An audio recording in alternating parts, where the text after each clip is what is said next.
Друзья, добрый день. Отвечаю сегодня на вопрос моей подписчицы. Вопрос следующий. Ощущение, что отталкиваю клиентов, как будто они рядом ходят, но не идут на консультацию. Хотя пишут, спрашивают, не понимаю, в чем может быть причина и как проработать это в себе. Вопрос задавал начинающий психолог, да, который ищет клиентов. Но на самом деле ответ будет для всех, у кого есть похожие ощущения в любой сфере. Смотрите, ключевое здесь это ваше ощущение или ваше состояние. Помните, да, наш любимый принцип первичности ментального состояния, который мы, как, знаете, как отче наш, да, должны помнить и знать все психологи, ну, в принципе, все люди, которые занимаются своим развитием, да, и принцип первичности ментального состояния говорит о том, или внутреннего состояния, говорит о том, что внутреннее состояние создает реальность, а не наоборот. То есть, да, мы привыкли думать автоматически, мы думаем так, что я потеряла работу, поэтому я чувствую себя разбитой и не вижу там свет в конце туннеля. Да? То есть мы связываем внешние события, я потеряла работу, и мое внутреннее состояние. Разбитость, не вижу свет в конце туннеля и так далее. Но если мы говорим о терапевтических изменениях, то это процесс ровно наоборот ставить надо. Да? И мы говорим, что есть некое внутреннее состояние, например, разбитости, не вижу свет в конце туннеля и так далее, которое создает внешние обстоятельства как декорации. Так вот, давайте с этой точки зрения посмотрим, какое внутреннее состояние сейчас есть у вас. Да? Это состояние, что вот-вот они где-то есть, но я не могу к ним дотянуться, или они ко мне. Да?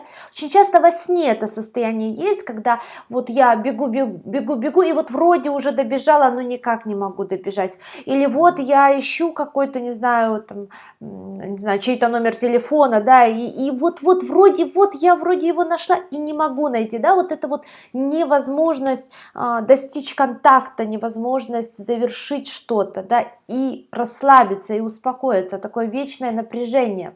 И на самом деле вот эти состояния, откуда они приходят, да, почему у кого-то такое состояние, у других людей другое, это на самом деле ваши воспоминания. Это воспоминания из имплицитной памяти. Есть память имплицитная и эксплицитная. Имплицитная память это, ну давайте с эксплицитной начнем. Эксплицитная память это память, которая кодирует информацию в истории. То есть вы помните некий нарратив, ну, вы можете рассказать ситуацию. Например, я пришла там со школы, меня обидели, в школе я подошла к маме, а мама меня не выслушала и тоже обидела.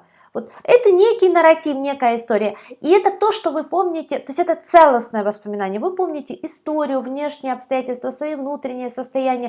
То есть вот такое вот воспоминание, это эксплицитное. А имплицитное воспоминание это разорванное воспоминание, это младенческое воспоминание, которое еще не кодируется историями.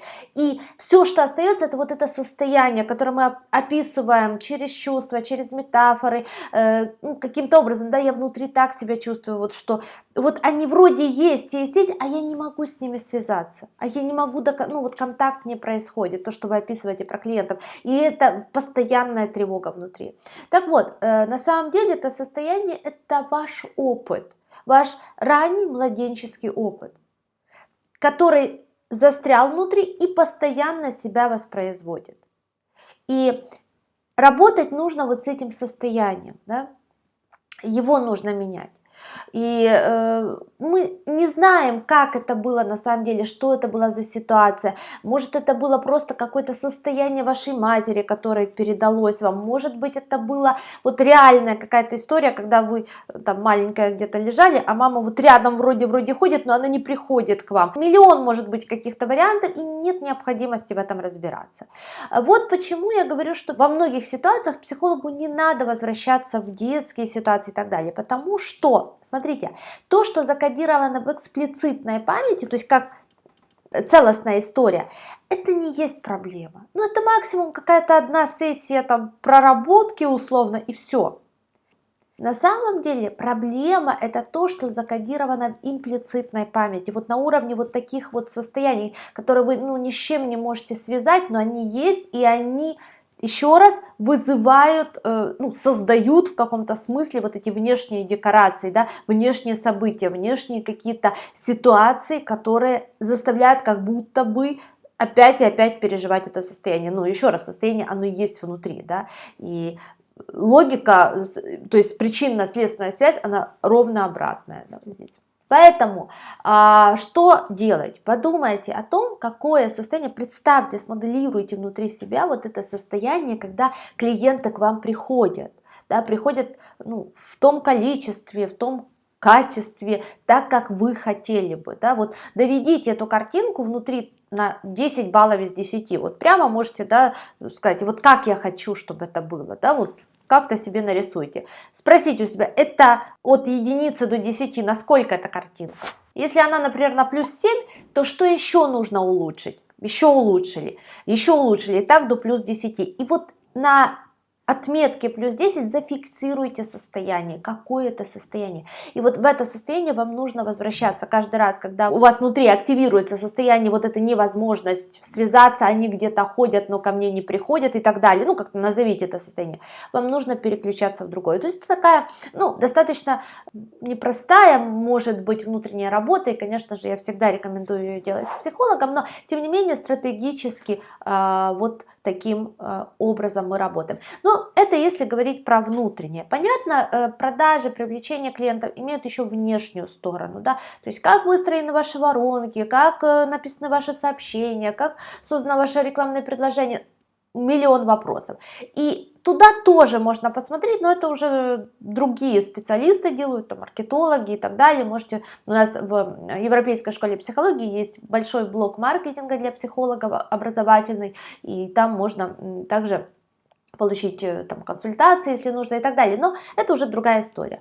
Вот, но бесполезно, да, делать действия, пока внутри у вас активно вот это состояние, потому что какие бы вы правильные с точки зрения продаж, привлечения, маркетинга не делали шаги, они будут сходить на нет, нивелироваться вот этим вашим состоянием.